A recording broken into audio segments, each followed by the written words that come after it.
Hello, everybody, and welcome back to Awkward Silences. Today, we are very fortunate to be joined by two guests, both from UserZoom.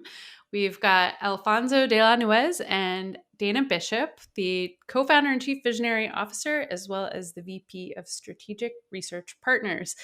Thank you so much for joining us today. Thank you for having us. We're really excited to be talking about a big topic, which is UX research, which we always talk about, and the rise of product design tools like Figma with the big $20 billion acquisition, big news. What does it all mean? How did we get here? So excited to have some big experts here to talk about these things. So thanks for joining us. Absolutely. Thank you so much for having us. Yeah, great to be here. Got JH here too. Yeah, I use Figma quite a bit, but I've never talked about it in this sort of lens. So I think it'll be a fun conversation. Fantastic. And we were just guests on your show not too long ago. So definitely check the back and forth out, however you found us. That'll be a fun double listen for folks if you want to binge. So yeah, let's jump in. So what do tools like Figma allow designers and researchers to do that was difficult before? With a big ticket acquisition like this, clearly something new and meaningful has happened in the market. And so what is that new thing? What have you seen happen here? Dana, please jump in. Sure. So I think we all know that Figma's kind of become the darling of the design world in a short amount of time. A couple things that really stand out to me. First of all, it's really easy to learn, right? So even people with no experience can kind of quickly get up and running in Figma. It's got a drag and drop interface, and creating prototypes and products is easy. But it also is counterbalanced with also a lot of features and tools. So that's one thing, very easy to learn. And then once you're in there, it's pretty easy to use. It's browser based, which is a big differentiator. And that has become even more important in the last few years, right? So browser based makes it very accessible and simple. No installations, no patching, no updates, all that kind of stuff, right? And so collaboration, which is the piece that I think is the most meaningful in the last couple of years, it was really designed with collaboration in mind. So as we have all sort of scattered, right? I think one of the reasons their usage really skyrocketed over these past few years is the remote working environment and all the challenges to go with it, especially for creative teams, right? You think about design teams, they rely on the ability to brainstorm, collaborate, go back and forth and knock it around, right? All of a sudden we're scattered to the wind. Everybody's not in the same location. You can collaborate in real time, build the prototypes. And I think those are really important things in my mind of what I've seen and what I've heard from the folks that we work with. Yeah, absolutely agree with everything Dana said. I was mega excited to hear the news for several reasons. So I look at it a little bit different from a different lens. One is that I think Figma really focuses on UX design versus visual design. And I think that if they had started the company a decade earlier, maybe it wouldn't have been as popular. But design has been typically related or associated with visual and creative and Photoshop. But in the last decade, I think the fact that UX has become much more important, how things actually work for users versus how they look, I think that focus has made them so successful. And that's also why I celebrate it, is because it is just another proof that UX design is so important versus, again, just visual design. We still hear so much from the likes of executives or people that are starting to really, I guess, get it. I still hear quite a bit that design is about visual and how things look. And I keep saying design is about problem solving and UX design. So I think that was something that really called my attention, is that Adobe would be so interested in adding that part of design into their creative suite. The second one is, and this is before I get to how it's related to research, but the second one is the price. This is the single biggest acquisition of a private company ever. Okay. And so, wow. I mean, the multiple is so big that it doesn't even make sense to look at it, right? From a multiple perspective. I think the fact that it's so big, once again, just creates a lot of attention in the space, in the market. And it's a phenomenal inspiration and, I guess, reference for all of us in the space. This UX design thing matters, okay? And it matters not just to users, but it matters to those up there. Again, the Adobe management team, of course, understands how important design is, and they go and pay such a big price. And I guess the third thing I would say about the deal that I really liked is is that yes, UX designers and of course many, if not most of our users, UX researchers are in Figma, at some point. The collaboration part that Dana talked about is absolutely key. They're democratizing design is what they're doing really, or what they've done and what they will keep doing. And what we're seeing is that democratization of design also kind of relates to democratization of insights and understanding the users, that you're solving a problem for. And so therefore, that collaboration aspect that is not just designers that actually spend time in Figma, but also product people, like even executives, right? And of course, developers, et cetera, et cetera.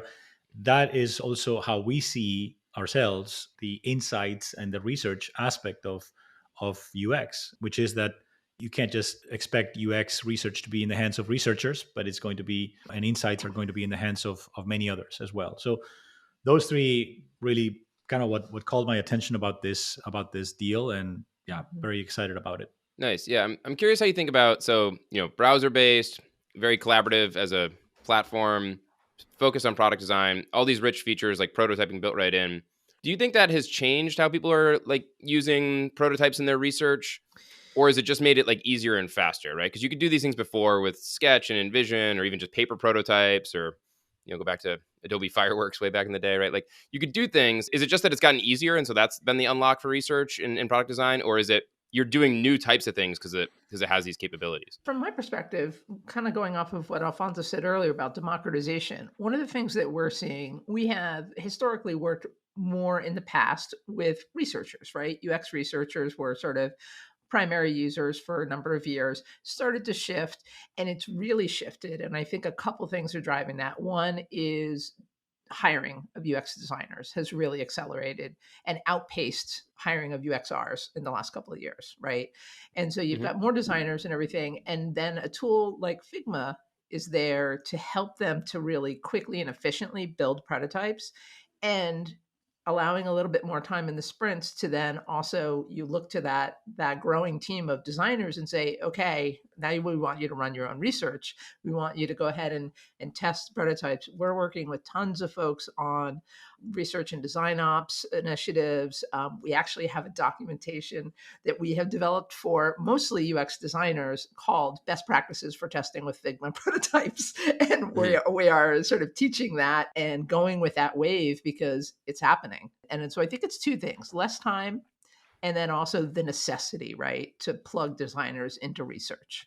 The technical aspect of being browser based is what's going to, because to your point, JH, InVision was doing that already. I could go back to the 1990s, if I remember correctly. I mean, there was already ways to put it up in the cloud. I just believe in the aspect of collaboration and the fact that a lot of people are in there. It's just much easier to, one of the things that we always talk about in research is that research sometimes, I think most people, if not everyone, is interested in understanding, whether a website or an app works for users and what kind of feedback they provide.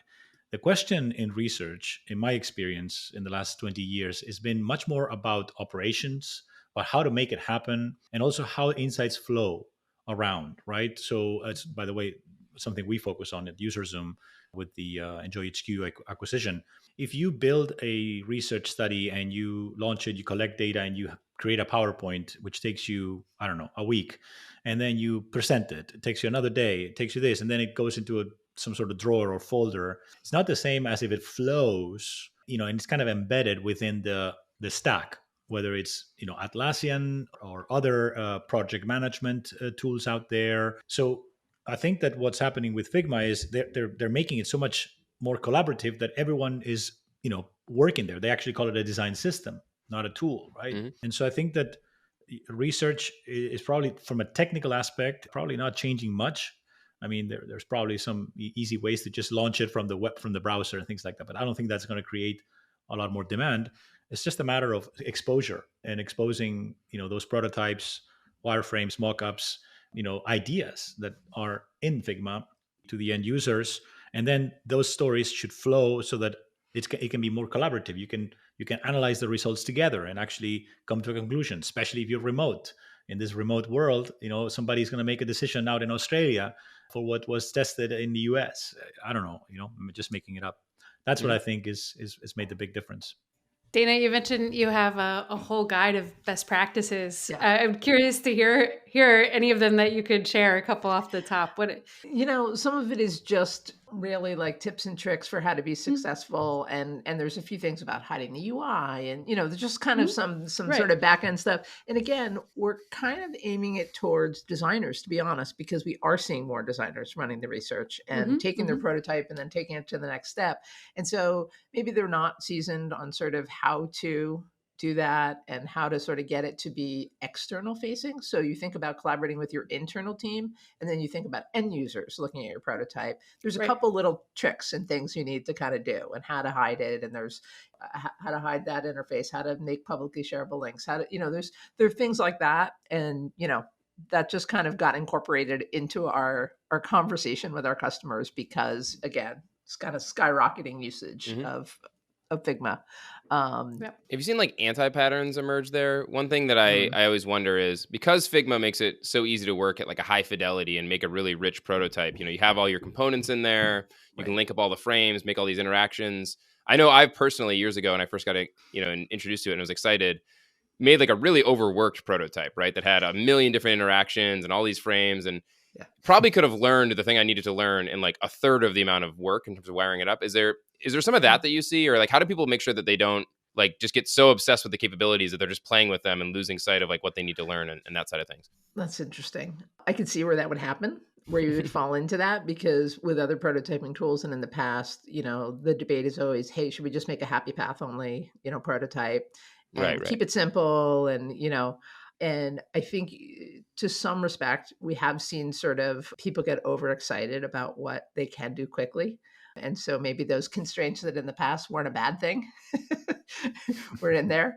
But I think kind of going back to some of the anti-patterns, and this is maybe less about Figma and more about prototype testing, is just resolving issues that are uncovered when you're prototype testing before, kind of keeping that sustainable, like doable pace, right? And sort of addressing those issues that are resolving them before moving on, right? Instead of letting it pile up. We've seen that sort of happen where people get over ambitious and they're like, hey, let's shorten our sprint cycles and let's, do this. So that's one outcome that I've seen a little bit. I don't know if it's related to the question, guys, but if I may, I want to tell you a story, an anecdote. Let's hear it. I actually started this my career in UX with wireframing and prototyping. And back in the day, I think it was Visio. There was a tool called Visio that I think either Microsoft owned or something. I started in this career because designers and, I gotta say, customers wanted to go directly into the creative, right, into the design. And so we spent, I was working back then for one of the pioneering kind of web design and consultancies. It was called Icon Media Lab, a Swedish firm that started in 1996, I think it was, and ended up being part of Publicis, right? So just one of those. I think, Dana, you may remember that one, right? Because I know, didn't you work for another one, Proxicom or one of those guys, right? So anyway. So I remember I was a project manager and I was in charge of delivering on time, efficiently, and on budget, and with quality, right? The end users back in the 90s was not a really big deal. Of course, that's why I ended up going into research. But the point I'm trying to make is that everything was about visual design. And I remember that there was no UX designers back then. There were information architects. It's kind of how it was called, but basically there was no UX design. And so what I started doing is I started using prototyping and the method of prototyping and wireframing, because the problem was that you'd go to the customer, you'd present these creatives, mock-ups, which they always ask for 3 at least.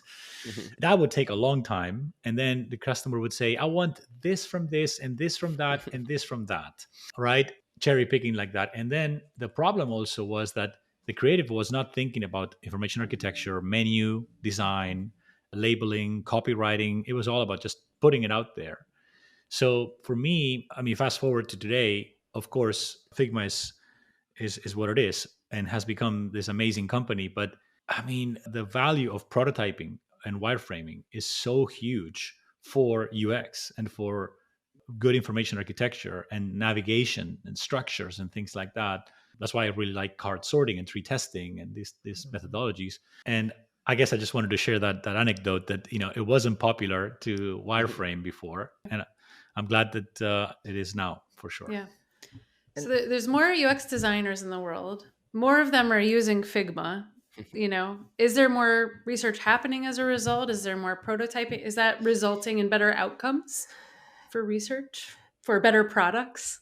We've seen an uptick in the amount of research that's being done for sure, and specifically methodologies that are about doing quick iterative design testing, right? We're not seeing a situation where designs are rolling out without ever being tested, which is a really good thing. Right. Not only is it saving money of making mistakes and rolling it out into production, and then having to pay a lot more to fix them, but we're really bringing the end user, the users into the process, into the design process, and I see less fear around that. So I've been doing usability and UX testing for almost 30 years. So, and I've been doing it so long that we used to do paper testing in the lab, right? So it's and card sorting with actual physical cards. Yeah. Yep. So yeah, that's how long. Again, back then we didn't have the ability to test prototypes, right? Not interactive ones, or the ones that we were not very user friendly. Right. So they were very internal, like we all got what was going to happen and we could all sort of envision it, but it wasn't an experience that a user could really wrap their head around and go, oh, I like that, or, oh, that makes sense, and so, it has definitely enabled us to put more things in front of the customers, the end users, and get quick feedback. And I see a lot less fear around that, a lot less hesitation. So I think that's been a great thing. Right. But I'd say that's what we see from our lens at UserZoom, because everyone that buys UserZoom and uses UserZoom is running testing. And so we see the numbers of studies and number of completes just go like this for the last 4 years. I challenge, though, that everyone is doing testing. I think in general, there's still a long, long way to go to get as many people that are doing design to do research and testing. And by the way, again, I like to differentiate research being a little broader, than testing. Testing being, I guess, a subcategory of the broad UX research category. But I just want to point out that, when we say, for instance, that more designers are using UserZoom, UX designers have different skills and different capabilities and different even training, I would say, even though there's not like a formal training, I guess, out there in universities, there's not like a master, or I guess there's masters. But what I'm trying to say here is that UX designers are designers, yes, but they're not necessarily creative designers, right? Oh, sorry. Let me take that back. They can be very creative. In fact, there's a lot of creativity in UX design. I'm saying the visual designers, the graphic designers, right? That's what I'm trying to differentiate. And I always tell the story about how I attended Adobe Max conference in Los Angeles about 3 years ago, I think it was, before the pandemic. And I purposely wanted to kind of feel and experience a creative conference. I mean, we were talking 10,000 people. It was just packed downtown LA. And I remember talking to a lot of people and sitting in those round tables during lunch and breakfast and stuff. And most of them were graphic designers, right? And so I asked the question, hey, you guys run research when you're doing your design? Oh, no. We leave that to others. That was a very typical response. So I think the fact that we have UX designers, to me, they may not be researchers, but UX designers are a lot more curious, I feel, because of how they look, how they approach their work. They're a lot more curious, and they kind of need to have research in place to understand who they're designing for. And you could argue the same for the graphic designers, but the UX designers, it's like an absolute must. So I can see a lot more research and testing being done by UX because of the UX designers explosion, not just researchers, which, by the way, is also a growing industry, growing profile, but the UX designer is sort of a researcher as well. It's kind of how I see it. Absolutely. We call them people who do research, not full-time researers, but they do research as part of their jobs. Exactly. Right? Exactly. And they are people.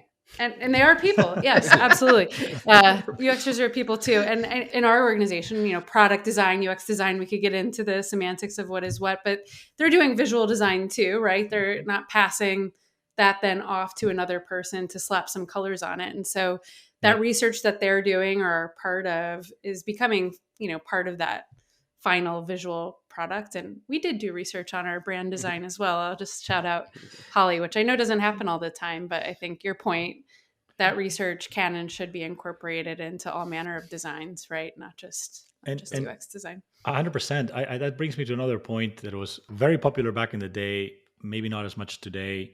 The difference between the designers, some companies, and I've read this quite a bit, and I've heard a lot of people complain about this, try to have the same person do the research, the UX design, and the visual or graphic design. And supposedly you have to have all of that. A lot of researchers obviously complain about the lack of craft, the lack of rigor, because if you're not trained, I mean, first of all, you could have a dedicated career to each of these three, I guess, right? You could be a researcher full-time, you could be a UX designer full-time, you could be a graphic designer full-time. And by the way, I can say this because my wife, for instance, is a graphic designer, visual designer, but she is not good. I can tell you that right now with the UX aspect. No, because she never really liked it. It was just like, no, I want to focus on colors and branding and images and photos and pictures. And of course, she's one of those that would tell you, no, I don't do design. I don't do research. So I think that the industry has been maturing, and therefore we're seeing much more specialization. But and I'm not sure how we are today compared to how it was a few years ago. But I know that it was like that, right? Often. I think the other role that's jumping into research that I've seen is some content writers. So the content teams are that other sort of piece, right, that are sitting around the table when designing a new experience or redesigning an experience.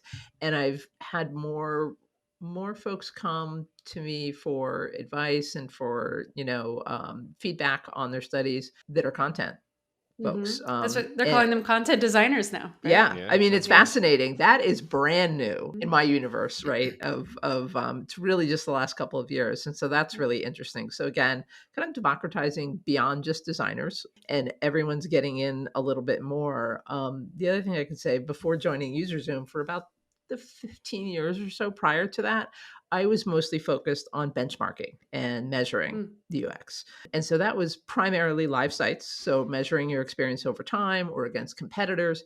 And that was, I mean, prototype testing wasn't part of that at all, right? We're measuring the live experience. And like I said, against your competitors to see, who's best in class, what are the best practices, or how changes that you're making over time are impacting, right? And we still do a lot of that, but that was years and years and years and years of focus without any prototypes. So that brings me to the concept of specialization in research, right? So qualitative versus quantitative, or formative versus summative, right? So benchmarking is not something that you usually do or use during the design. Prototype testing, you probably wouldn't do that much. You probably want to do that more when you're live and you want to compete, or you want to compare against the competition or yourself over time, right? Benchmarking, which we do quite a bit at UserZoom, by the way. So yeah, the specialization aspect of this industry it's something I find fascinating. With more UX designers, and access to these prototypes and doing more prototype testing, usability testing, all that stuff. Do you have a read on whether that is like additive, like it's just new research that's happening in addition to all these other methodologies and stuff? Or in some organizations, is that actually like replacing other methodologies that would still be adding a lot of value, but just because the prototyping thing has become so easy and it's sort of in the designer wheelhouse, that's kind of crowding other stuff out? Do you have any sense of what's happening there? Well, I'll chime in and working directly with some of the designers and the researchers on teams that I work with. The shift that I've really seen is, like I said, as the UX designer hiring has sort of outpaced researchers, we're seeing that there was a small number of maybe UX researchers on a team, and there are a large number of designers, and the researchers are becoming the bottleneck for being able to execute research, right, on everything. And so that is it more or is it different folks running the research? It depends who you're talking to and who we're talking about. But we're just seeing so much. We are seeing more research being done. So I will say that. We are definitely seeing more during the design phase, for sure. And we're seeing different folks getting involved. And so I think all three of those things I guess the answer would be more research with some ends, and different folks are getting involved to make that happen.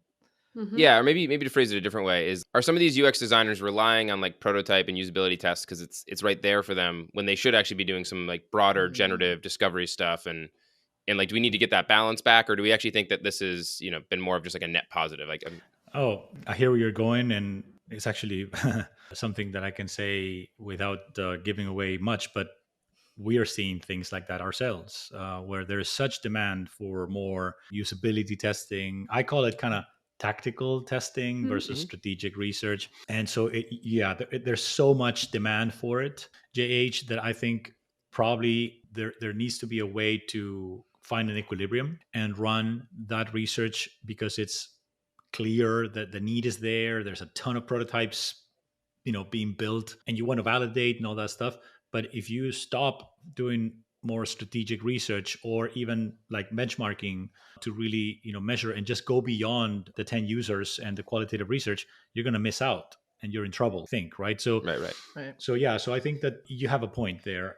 There's a danger of focusing too much on just validation and not kind of like stop or either stop or just have different teams. Maybe you have to have a different team dedicated to the other research. Yeah. What do you think, Dana? One thing that I'll mention that we've seen at several very large organizations that we work with, I won't name names, can't name names, but they've had mandates come down that say every single thing that we're designing has to have user research executed on it. And so that is a mandate from leadership, which is very interesting and obviously creates some problems for some teams that don't have the bandwidth to do that. And so that's where we've gotten into the conversation and gotten involved of how do we help them. But Dana, question I think it will be, what is user research in this case? Because they have the mandate. Does that mean that they need to be that prototypes need to be validated and checked and have certain tasks or it means it UX needs to metrics? be put in front of their customers, right? So Okay, in this case that I'm talking about, one of the cases, no design goes out unless it's been tested. But yes, that's the question. How do we do test we do it? discovery? Is it Do we do good? discovery Is it- first? yeah, Is exactly. the design based Right. on discovery research? And Did has we there look at been- existing research before we we went do- out and did new research? Right? Right. A lot of or did times, we no. do an audit? Yeah. People do not. Did we do an audit before we restarted the process? Let's say that Right. they're going after version 3, and did we do an audit or some sort of measurement on how they are? Yeah.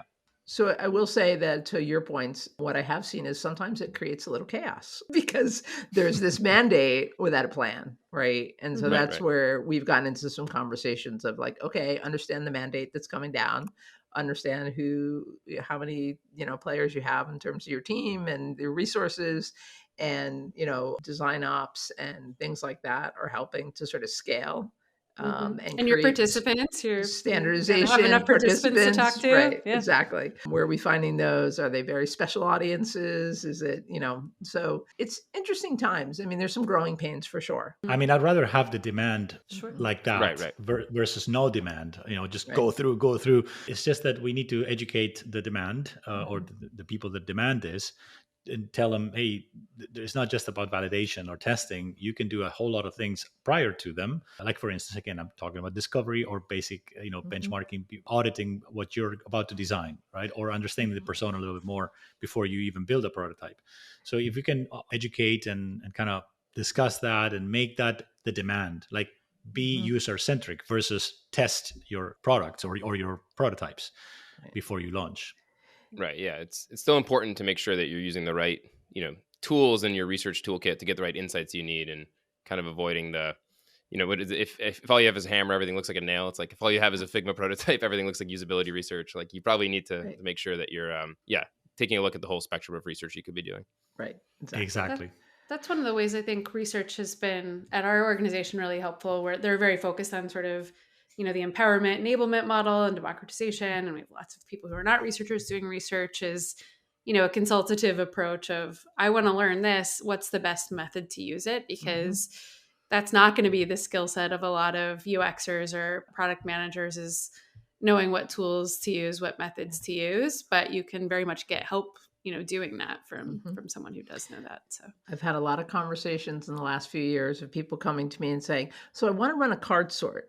That's right. always a bad lead-in. Like, why? Right. What do you need? And I'm like, Yeah. let's Yeah. back up. Sounds fun. What Yeah, are it is fun. you trying to learn? Yeah. What questions are you trying to answer? What are you trying to learn? And then they find out, oh, I don't want to do a card sort. I want to do something completely different. So that's that's one of those like red flags. You hear it, you go, let's back up a couple steps. We started doing a master class too to address what's happening right now with democratization, called something along the lines of quality in the age of democratization, which is really talking about sort of that acquiring or up-leveling UX skills in order to run research, but also being realistic, right? So phrase we like is bite-sized research, right? So we're not going to have designers doing UX benchmarks of, quantitative data and things like that. But how do you successfully run iterative design research, do bite-sized research, get answers that you can feel confident about and share out and make decisions around with the testing methods that are sort of appropriate, right, for testing prototypes. So that's been really interesting and really popular. And we've gotten a lot of good feedback about that kind of conversation and masterclass kind of approach to addressing this sort of burgeoning area of testing and population who's running the test. So it's been kind of fun. Very cool. I feel like we don't ever do this like plug past episodes, but if you're listening to this and you're like, oh, I know research, I know the ins and outs. We had the head of research from DoorDash a while ago, Zach Schendel, and he gives a ton of very specific examples of this is the thing we needed to learn. And so we went out and did this methodology. And I remember walking away from that conversation being like, oh, this person knows research. Like this is somebody who has a really robust toolkit of methodologies and stuff. So if you're a skeptic, maybe that was fun because there were physical products. We talked about like the different properties of lotion. Remember? So many things. Yeah. If you're listening and like you're a designer and you're like, oh, I know research pretty well, go do a little poking around on that masterclass or look into some research because your eyes will open up a bit. And I'm not surprised because that product is pretty well put together.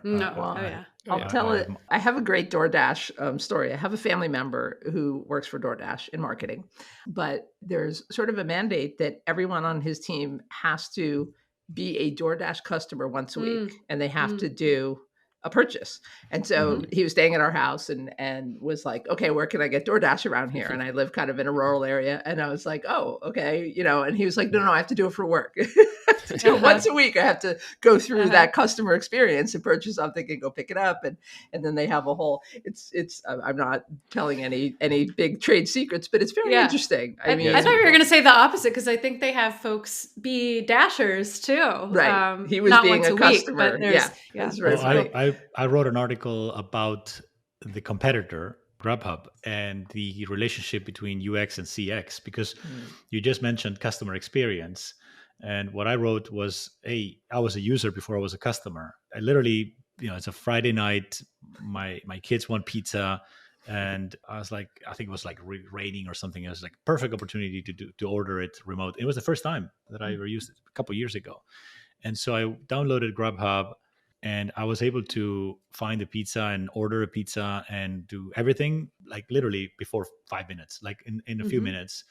Great UX. I thought it was great UX. Now, using it in the future, to be honest with you, I've used both DoorDash and Grubhub, and I can see them both growing, but I got a favor. I'm sorry, but I'm seeing a better interface in DoorDash. They've really run away with it. They're doing very well. Yeah. Cool.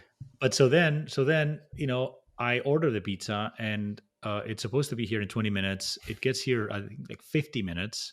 And then somebody drops off the pizza. And again, this is my first time experience. I've become a customer at that point, right? Because I've ordered. The user experience was great, but then they deliver the pizza is the wrong pizza. And then I run after the driver, on the street. Hey. And I'm sorry, sir, you have to contact Grubhub. Right. Oh my God. And so to me, that was a great example of a great UX with poor CX. I called Grubhub and they didn't reply or they didn't respond. This was a while ago, so they've gotten so much better. But that's where like you have to work together, especially in these industries where you have multiple vendors working together. I mean, Grubhub owns the experience. You have to be careful with those things. Well, Yeah. and that's what part of this sort of CX and UX, this example that I gave about DoorDash, it was the app to order it, and then the whole experience, picking it up and everything, and then you have to sort of fill out this whole thing and rate the whole experience on both aspects, right? So Yep. going, getting It's it, particularly you acute know, when you bring that, what are the bricks and clicks, the physical and yeah, the Yep. digital right, world Yeah, put together. together. You feel that yeah. especially. Yep. Well, okay. So as we close things up, maybe we could speculate a little bit into the future. It's that time of year. It's, we're heading into a new year, and where do we see this going? Figma's been this massive just story, this big unlock in terms of UXers being able to do more prototyping, share it more in the org, collaborate more, democratizing this access to really getting more of the organization involved in the design process, right? So what happens next? So since I'm the chief visionary officer, I have to Yes, take this please one. tell us. Yeah, go for it. Yes. It's a vision question. Yes. Oh, it's a vision question. Well, I just like for years now, I've been thinking about the differences between those years that we were talking about earlier with Dana's experience 30 years ago. And for me, it's 20 plus years, not 30, but we were in the lab for many, many years and seeing how things have evolved, because of the cloud, right? And so automation, to me, we're just right now at, I don't know if it's 10, 20% of where we could go, but there's going to be a lot more efficiency, research ops, probably AI coming in and doing quite a bit of work as well, in both putting together the wireframes and the design and coming up with some problems, as well as, coming up with the insights. And so the human brain will focus on the difficult things that need to be decided, focus on decisions versus doing design or doing research, those sort of things. The software will most likely, handle itself. We're probably years away, but that's going to happen. And then the other big one is how design and research is going to be so much more, I guess, relevant to business than it is today. It's just too distant. I see it as something that people don't care that much about, meaning C-level executives or management. I can see people. I mean, look at the example of Airbnb and Brian Chesky. Of course, Steve Jobs was the first, I guess, the first big one. And I can just see this relationship between great design being so key to business in performance. That's not going to take too long. It's already there, but it's probably going to be, 3 times in the next couple of years. Well, and features are so commoditized, right? So, how do you Exactly differentiate? You have to have design. Yep. I was gonna say to just throw a quick one at the end here. Like, how do you think this acquisition will be viewed in like a handful of years? So, you think about like Instagram at the time, people thought like, oh, Facebook really overpaid. Hindsight, what a brilliant move. Is this, if you had to put like a one word on it, is this going to look brilliant, or are they going to be like, oh, that was expensive and a mistake? So a lot of people complained about this acquisition, by the way. Lots of people were like, oh no, Figma's dead. Look, the first thing I will tell you is that, as I've talked to them recently, is that they're going to stay independent, right? They're going to have their own operations, and, Dylan Field is going to be the CEO, right? And, hopefully it'll just be a boost for both companies. And then as far as expensive, yeah, I remember when we all went nuts when SAP bought Qualtrics for 8 billion, and now we're talking 20 billion. I just think the value of cloud and the value of software, Andreessen Horowitz back in the day, Mark Andreessen, part of Andreessen Horowitz, said software is eating the world. And, that's what's happening. So everyone is going to be doing design before they build, and it's going to become the competitive differentiator, as Aaron was saying. And so if that's the case, then 20 billion may sound like a lot, but I think in, I don't know, 5 to 10 years it probably won't. What do you think, Dana? Are we moving back to paper? You bullish on it as Are well? we going to go full circle? I'm definitely not going back to paper. I mean, I can, I'll tell you just through my own lens and my own experience at UserZoom, working with lots and lots of customers on a regular basis, and more of them are designers. And the tidal wave shift in what tool they're using has been amazing. I mean, I've really never seen anything quite like it. And there were, I'm not going to name names, 2 or 3 or 4 that we all know, that, and there was one in particular that was used a lot more only 2 or 3 years ago. Right. Yep. And it's like, it's almost like it's like a redundant question to be like, and is it a Figma prototype? I almost feel silly asking it, which again, I'm only looking through my own experience, but I'm working with some of the biggest companies out there. And as we know, Google and Facebook and Uber and Netflix have all sort of publicly talked about their usage and how they're using it and how it's helping their teams. I mean, some of the biggest tech companies in North America and the world are using it. So I don't know. I guess I would say from the dollars and cents, I'm not sure. It's been a game changer. No evidence that it's going to be Yeah. too high a price, at least for now. Yeah. All right. Well, we'll check back in. Time capsule. We might all be laughing at these statements later, but like I said, I've seen it's been pretty remarkable shift. For sure. Just to add to the thought of Adobe's decision, to JH point, I think we all know that Adobe was trying to compete against Figma with Adobe XD. And there's a lot of cost and opportunity cost and effort put into competing, right? And so there's the value of the company, and then there's also the strategic value for the other company, the acquirer in this case.